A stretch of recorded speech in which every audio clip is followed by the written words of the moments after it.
Replacing the Samsung tag battery, you need a CR2032 battery. Make sure children don't get hold of this because they're quite dangerous if they're swallowed. The best thing to use is a flat blade knife or a plastic implement.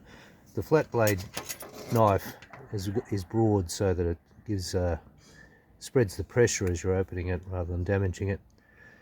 You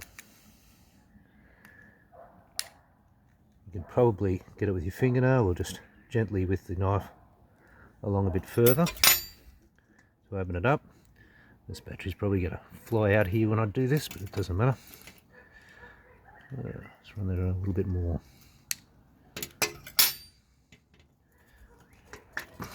Maybe a bit more.